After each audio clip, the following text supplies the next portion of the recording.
So, hello Haziq, once again a very good morning to you. Welcome back to our civics class जिसमें हम लोग पढ़ रहे हैं रूरल एडमिनिस्ट्रेशन कि आखिर रूरल एरियाज में, गांव के एरियाज में एडमिनिस्ट्रेशन कैसे वर्क करता है, कैसे लॉ एंड ऑर्डर वर्क करता है। तो कल हम लोगों ने बहुत ही शानदार कहानी देखी, शानदार क्या कहें, लड़ाई वाली कहानी देखी, लेकिन दूसरे की लड़ाई में कुछ ज़्यादा इंटरेस्ट आता है गाँव वालों को। तो इसमें हम लोग मोहन और रघु की कहानी देखे कि मोहन और रघु लड़ाई कर रहे हैं। मोहन को लगा कि रघु ने उसकी जमीन को छोटा कर दिया है, जो जो मेड़ होता है, जो बुंड था, बुंड उसको थोड़ा सा मोहन की तरफ कर दिया। तो रघु की लैंड बढ़ गई और मोहन की कम हो गई। हुआ था ऐसा। तो उसके बाद फिर जो हुआ, लड़ाई झगड़ा हुआ, पुलिस थाना हुआ और वहां पर जाकर के फिर पुलिस ये कहता है कि भाई साहब ठीक है, अब तुम लोग इतने लोग आ गए हो तो अब हमें कंप्लेन लिखनी ही पड़ेगी। तो वो रिटन फॉर्म में मोहन उनको कंप्लेन देता है और उसके बाद वहां का जो एसएचओ थे वो उनको कहते हैं कि ठीक है आप लोग घर जाइए, कल मैं एक कांस्टेबल को भेजूंगा। अब कांस्टेबल पूरी तहकीकात करेगा। आज इस कहानी के आगे हम लोग और आगे बढ़ते हैं और देखते हैं कि और क्या हुआ अपनी कहानी में। ठीक है, तो आ जाते हैं अपनी पीपीटी पर और देखते हैं कौन से टॉपिक को कवर करना है, या कहें जो भी रिमेनिंग टॉपिक अब बचे हुए हैं इस चैप्टर के उसको कवर करने। बहुत ही छोटा सा चैप्टर था अपना। तो ये है अपना चैप्टर नंबर 5 रूरल एडमिनिस्ट्रेशन। और आज देखना है मेंटेनेंस ऑफ लैंड रिकॉर्ड्स। भाई रघु और मोहन की, भाई दोनों कह रहे हैं, रघु कह रहे हैं हमने कुछ छेड़छाड़ नहीं की, मोहन ने कहा नहीं इसने छेड़छाड़ की है। तो अब इसको कहीं रिकॉर्ड फॉर्म में होगा ना, कहीं पर तो एक फाइल में ये सब लिखा हुआ कि कितनी लैंड रघु की है, कितनी है मोहन की, तो वहां से देखा जाएगा। उसके बाद अ न्यू लॉ करके है। तो इन दो टॉपिक्स को हमें कवर करना है आज की डेट में। ठीक है, तो आ जाते हैं बिना समय गंवाए अपनी प्यारी सी एनसीईआरटी पर। Maintenance of land records, maintenance of land record। ठीक भाई, you saw that Mohan and Raghu were arguing heatedly whether the common boundary of their fields had been shifted। भाई दोनों लोग अपना अपना आर्ग्यूमेंट दे रहे हैं। रघु कह रहा है कि हमने कुछ छेड़छाड़ नहीं की है, मोहन कह रहा है नहीं तुमने किया है, तुमने छेड़छाड़ किया है, तुमने हमारी जमीन को छोटी कर दी है। Isn't there a way by which they could have settled this dispute in a peaceful manner? कह रहे हैं क्या कोई तरीका हो सकता था कि इस लड़ाई झगड़े को पीसफुल, एकदम शांति ढंग से इस समस्या का सुलझाव हो सकता था। Are there records that show who owns that land in the village? Let's find out how this is done। क्या कोई सोर्स है, क्या कोई रिकॉर्ड है जहां पर ये लिखा हुआ है कि मोहन और रघु की कितनी कितनी लैंड है। Measuring land and keeping land record is the main work of the patwari. Patwari एक व्यक्ति होता है, एक पोस्ट होती है पटवारी की, जो कि क्या करते हैं, लैंड को मेजर करते हैं और उसके रिकॉर्ड को अपने पास एकदम अच्छे तरीके से रखते हैं। The patwari is known by different names in different state. In some villages such officers are called lekhpal, in others कानूनगो और कर्मचारी। ठीक है, इस पटवारी को अलग अलग स्टेट में अलग अलग नाम से जानते हैं। कुछ लोग इनको लेखपाल कहते हैं, कुछ लोग इनको कानूनगो कहते हैं, कुछ लोग कर्मचारी कहते हैं और विलेज ऑफिसर कहते हैं। तो समझ गए काम क्या है लेखपाल का, पटवारी का, या फिर ये अलग अलग नाम है, लेकिन काम इनका है कि लैंड को मेजर करना और उसके जो भी मेजरमेंट आई उसको अच्छे से रिकॉर्ड फॉर्म में अपनी फाइल में रखना। We will refer to this officer as patwari. इस चैप्टर में हम लोग इन्हें पटवारी के नाम से जानेंगे। Each patwari is responsible for a group of villages. The patwari maintains and updates the records of the village. Patwari हर एक कुछ विलेज, मतलब ग्रुप ऑफ विलेजेस का एक पटवारी होता है, एक लेखपाल होता है। तो वो क्या काम करते हैं कि जो भी लैंड जिसकी है उसको समय समय पर रिकॉर्ड को अपडेट करते रहते हैं। कि मान लीजिए कि मोहन के पिताजी रहे होंगे, तो उसके पहले मोहन के पिताजी के नाम वो जमीन रही होगी, अब वो खत्म हो गए, अब मोहन उनका लड़का है तो मोहन के नाम वो जमीन हो गई। तो मतलब उस रिकॉर्ड को अपडेट भी पटवारी करता रहता है समय समय पर। The map and the corresponding details from the register on the next page are a small part of the records kept by पटवारी। एक मैप दिया हुआ है इस पेज के नीचे, उसमें एकदम साफ साफ लिखा हुआ है, मतलब एक मैप जैसा बना हुआ है कि कहां पर किसकी जमीन है और कितने एरिया है उसका। द पटवारी, बहुत अच्छे समझो, यहां पर थोड़ा सा अच्छी अच्छी चीजें लिखी हैं। The patwari usually has ways of measuring agricultural fields. Patwari के पास कई सारे मेथड्स हैं फील्ड को मेजर करने के लिए। In some places a long chain is use. कुछ प्लेसेस में एक लंबी सी चेन होती है, एक लंबी सी चेन होती है, उससे जमीन का नाप होता है। In the above instance, the Patwari would have measured both Mohan's and Raghu's field and compared them with the measurements on the map. ठीक है, वो क्या करेंगे, मोहन और रघु की जो भी लैंड है वहां पर जाकर के देखेंगे, उसको मेजर करेंगे, उसके बाद मैप में आएंगे, जो मैप उनके पास है उससे कंपेयर करेंगे। यदि कंपैरिजन में कुछ घाल-मेल दिखा तब उसके हिसाब से वो डिसीजन वहां पर सुना देंगे कि रघु ने गलत किया या फिर मोहन झूठ बोल रहा है। ठीक है, उससे पता चल जाएगा। इफ दे डिड नॉट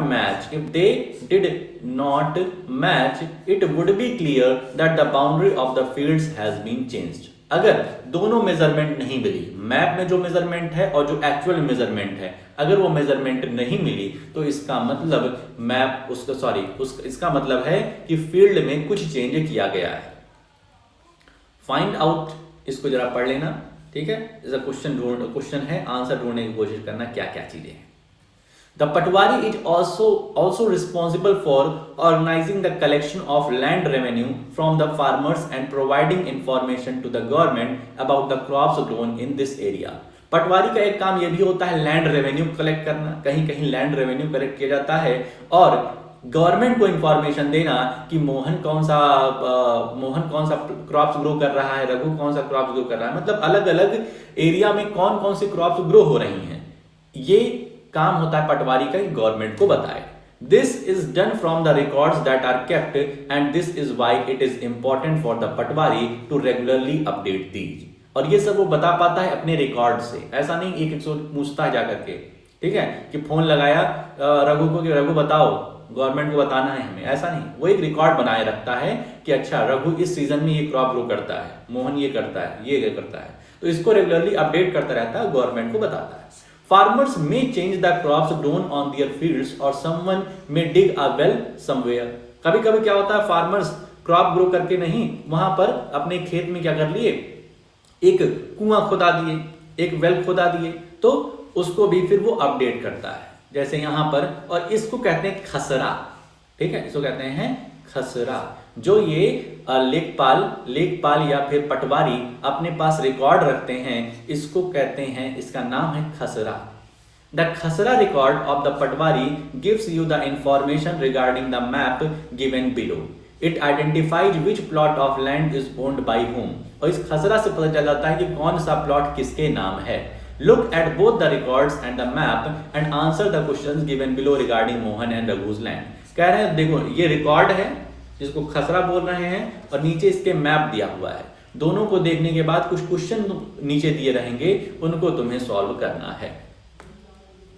जैसे यहां पर रिकॉर्ड में क्या लिखा हुआ है कि जो मोहन है, son of Raja Ram, village Amarpura owner, ठीक है, ये इनके पास 0.75 हेक्टेयर की जमीन है, 0.75 हेक्टेयर की जमीन है और ये कोई भी रेंट या फिर दूसरे फार्मर्स को अपनी जमीन नहीं बेचे हैं। क्रॉप कौन सी ग्रो करते हैं, सोयाबीन।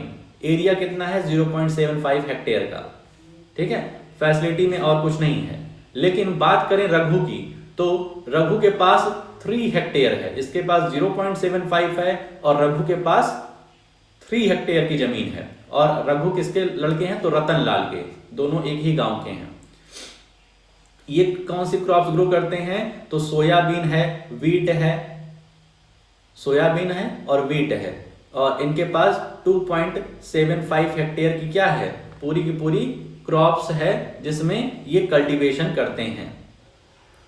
ठीक है, टोटल 3 हेक्टेयर है, जिसमें से 2.75 हेक्टेयर में ये क्या करते हैं, क्रॉप्स ग्रो कराते हैं, और इनके पास 0.75 हेक्टेयर जमीन ही है और पूरे में पूरे कल्टीवेशन करते हैं। ठीक भाई, तो और इनके यहाँ एक वेल भी है, इनके इनके मतलब जो 3 हेक्टेयर की जमीन है उसमें एक वेल भी है जो कि वर्क कर रहा है। तीसरे नंबर पे है 6 हेक्टेयर की जमीन है, वो किसकी है, मध्य प्रदेश गवर्नमेंट की, मध्य प्रदेश गवर्नमेंट की जमीन है, वहां पर कोई क्रॉप्स वगैरह ग्रो नहीं होती है, वहां पर एक वेल है, वहां पर एक वेल है जो कि वर्क कर रहा है, और कुछ लोग ग्रेजिंग वहां कराते हैं, भेड़ बकरियां चराते हैं। ठीक है, अब यहां पर देखो ये एक मैप है, ये एक मैप है, दिख रहा है मैप, ये तुम्हारा फर्स्ट है, मतलब ये तुम्हारा मोहन की जमीन है, ये तुम्हारे दूसरा मतलब रघु की जमीन है। यहाँ देखो ये दो दूसरे वाले डब्बे में यहाँ पर एक ठो वेल बना दिए हैं, कुआं बना दिए हैं, और तीसरी जो जमीन है ये गवर्नमेंट की है, इसमें भी एक वर्क है, यहाँ पे कुछ कुछ घासें हैं जो ग्रेजिंग करा रहे हैं। ठीक है, तो तुमको समझ में आया, ये नॉर्थ होता है, ये अपना कौन सा नॉर्थ होता है, ये साउथ होता है, ये ईस्ट होता है, ये वेस्ट होता है। तो इसी के बेस पर यहाँ पर कुछ क्वेश्चन पूछे गए हैं, उन क्वेश्चन को सॉल्व कर लेना। हाँ, तो भाई साहब पटवारी काम क्या है, तो keeping track of all this in the work of revenue department of the government. तो पटवारी काम है जो भी यहाँ पर चीजें हो रही हैं उन सब को revenue department of the government, जो वित्तीय विभाग है, वित्त विभाग है, वहां पर इन सब चीजों की इंफॉर्मेशन देना। Senior people in this department supervise the patwaris work. और इस डिपार्टमेंट में रेवेन्यू डिपार्टमेंट जो है, वित्त विभाग है, पैसा वाला डिपार्टमेंट होता है, उसके जो सीनियर पीपल होते हैं वो पटवारी को क्या करते हैं, लेखपाल जो हैं उनको सुपरवाइज करते हैं, किस तरीके से काम करना है। All states in India are divided into districts. जितने भी स्टेट्स हैं अपने इंडिया में सबको डिस्ट्रिक्ट में डिवाइड किया गया है, जिलों में। For managing matters relating to land these districts are further subdivided. थोड़ा सा और अच्छे से एडमिनिस्ट्रेशन चलाने के लिए ये जो डिस्ट्रिक्ट हैं उनको और सब डिवाइड किया गया और उनको डिवीजन किया गया है। These subdivision of district are known by different name such as tehsil, taluka etcetera. और डिस्ट्रिक्ट को जो डिवीजन हुआ है वो तहसील में हुआ है। ठीक है, तो थोड़ा सा पता करना कि तुम्हारी तहसील क्या लगती है। ठीक है, तुम्हारी तहसील या फिर तुम्हारा तालुका क्या लगता है। At the head is the district collector and under her are the revenue officers also known as tehsildar. Head पर होते हैं डिस्ट्रिक्ट कलेक्टर, मतलब डिस्ट्रिक्ट में बैठते हैं, जिले में बैठते हैं डिस्ट्रिक्ट कलेक्टर, और उनके अंडर जो तहसील पे बैठते हैं उनको तहसीलदार कहते हैं। रेवेन्यू ऑफिसर्स जिसको हम तहसीलदार कहते हैं। They have to hear disputes, और उनका काम होता है इन डिस्प्यूट्स को सुनना। ठीक है, देखो कलेक्टर नाम से चल रहा है, किसी चीज का कलेक्शन करते हैं, तो वही लैंड रेवेन्यू का कलेक्शन होता है। ठीक है, they also supervise the work of patwaris and ensure that records are properly kept and land revenue is collected. तो इन तहसीलदारों का काम होता है कि पटवारी के काम को असिस्ट करना, उनके काम को थोड़ा सुपरवाइज, असिस्ट नहीं सुपरवाइज करना कि किस तरीके से काम करना है और रेवेन्यू सही तरीके से कलेक्शन हो। They make sure that the farmers can easily obtain a copy of their records, students can obtain their caste certificate, etc.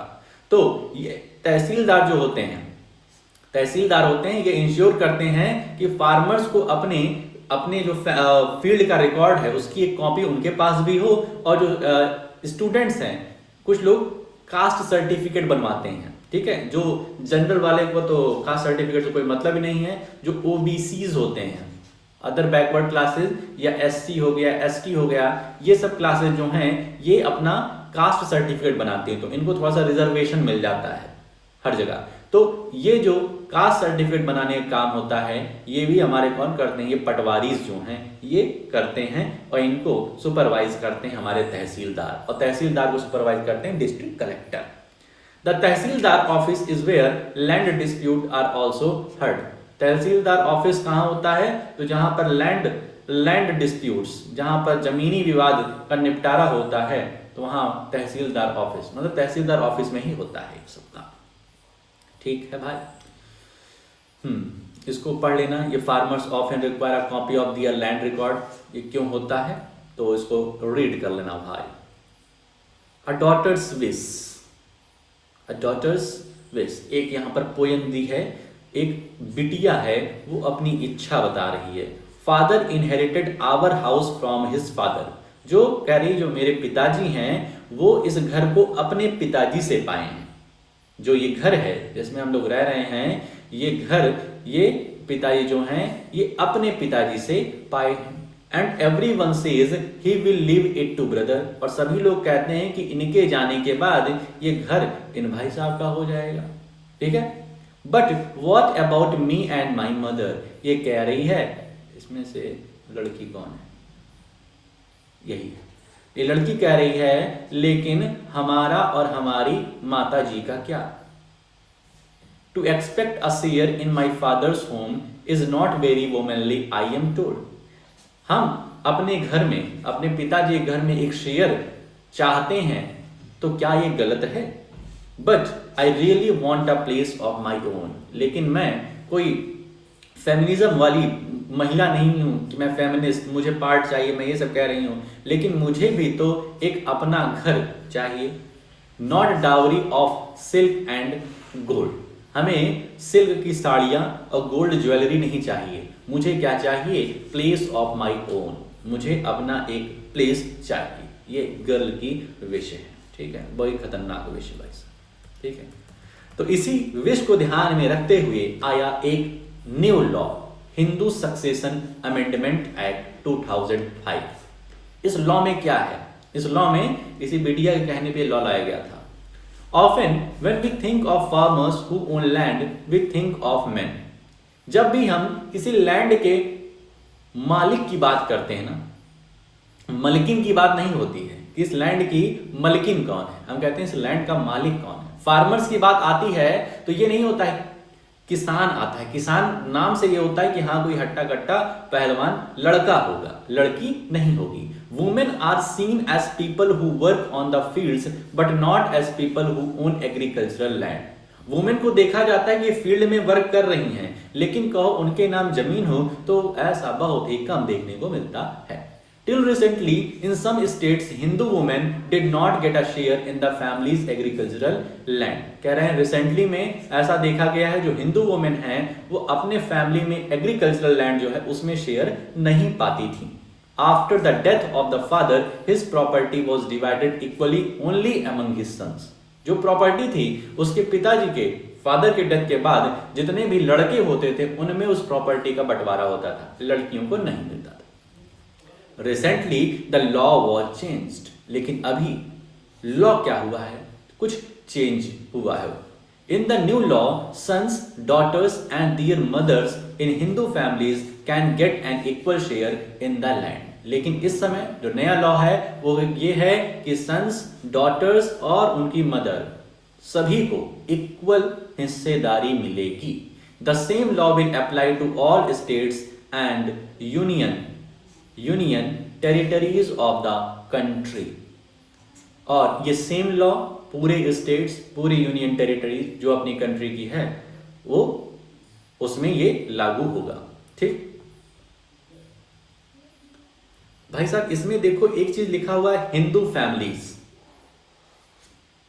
Hindu families इसका मतलब क्या है, ये लॉ जो है वो सिर्फ हिंदू फैमिलीज पर ही अप्लाई होगा। तो what about Muslims, Muslims family में कैसा होगा, थोड़ा सा थिंक करना इस बात पे कि ये लॉ जब हिंदू फैमिलीज को ही कह रहा है कि सिर्फ हिंदू में ऐसा होगा कि यदि फादर की डेथ हो जाती है तो इसमें जो नीचे सन्स, डॉटर्स और मदर होंगे सभी को इक्वल हिस्से मिलेंगे। तो मुस्लिम फैमिलीज का क्या, उसमें कौन सा लॉ अप्लाई होगा, तो थोड़ा इसके बारे में सोचना, थोड़ा सर्च करना, दिमाग दौड़ाना। This law will benefit a large number of women, इस लॉ के आने से औरतों को काफी फायदा हुआ। For example, Sudha is the eldest daughter of an agricultural family. Sudha क्या है, वो अपने घर की मतलब सबसे बड़ी लड़की है। She is married and lives in a neighboring village. After her father's death, Sudha often comes to help her mother with the farming work. और उसकी शादी पास के गांव में हुई है और उसके पिताजी खत्म हो गए हैं, तो वो बीच बीच में आती है और अपने माँ की हेल्प करती है एग्रीकल्चर में। Her mother has asked the Patwari to transfer the land and enter her name along with the names of all the children in his record. तो पटवारी से माँ कह रही है, रिक्वेस्ट कर रही है करने के लिए कि वो जो लैंड इसके पिताजी के नाम थी, अब ट्रांसफर कर दे उसके नाम पर, और जितने भी चिल्ड्रन हैं घर पे उसके नाम पे, सबको इक्वली शेयर मिल जाए. Sudha's mother confidently organizes the farming with the help of the younger brother and sister. Similarly, Sudha also lives with the assurance that if she ever has a problem, she can always depend on her share of the land. Sudha's mother, सुधा की जो mother है वो confidently मतलब एकदम अच्छे तरीके से विश्वासपूर्ण अपने बच्चों के साथ, जो भी उसके छोटे मोटे बच्चे हैं सबके साथ, ब्रदर सिस्टर के साथ अपने काम मतलब अपनी फार्मिंग करती है. और उसको लगता है कि अगर मान लीजिए कभी कोई दिक्कत बनेगी तो जो उसके शेयर में लैंड आएगी उसी से वो अपना गुजारा करेगी. ठीक है भाई, लैंड जो होती है बहुत ही प्रीसियस चीज होती है. चलिए, तो इस तरीके से अपना ये चैप्टर यहाँ पर खत्म होता है. अदर पब्लिक सर्विसेज अ सर्वे, इसको भी तुम पढ़ोगे. आज तुमको पढ़ने के लिए 2-3 चीज दे रहे हैं, तो इसको अच्छे से पढ़ लेना, समझ लेना, और इसमें क्या चीज पूछ रहा है उसका आंसर खोज करके अपनी कॉपी में लिख करके हमको शाम को भेज देना है टाइम से. ठीक है, तो आज अपना ये चैप्टर रूरल एडमिनिस्ट्रेशन यहाँ पर हो जाता है खत्म. तो तुम्हारा काम कुछ इस तरीके से रहेगा कि जो भी पढ़ा दिया है एक रीडिंग कर लेना, और जो भी इंपॉर्टेंट चीज तुमको दिखी हैं अपने कॉपी में लिख लेना. ठीक है, और जो भी क्वेश्चंस बीच बीच में आए हैं उनके आंसर ढूंढ के लिख लेना. ठीक, और भाई साहब काम टाइम से करो. कल का काम तुम भेजे नहीं, भूल गए, तो अब ये सब भारी पड़ेगा तुम्हारे. चलते हैं, मिलेंगे संडे को. तो आज के लिए अपने इस वीडियो में इतना ही रखते हैं, मिलते हैं नेक्स्ट वीडियो में. ओके.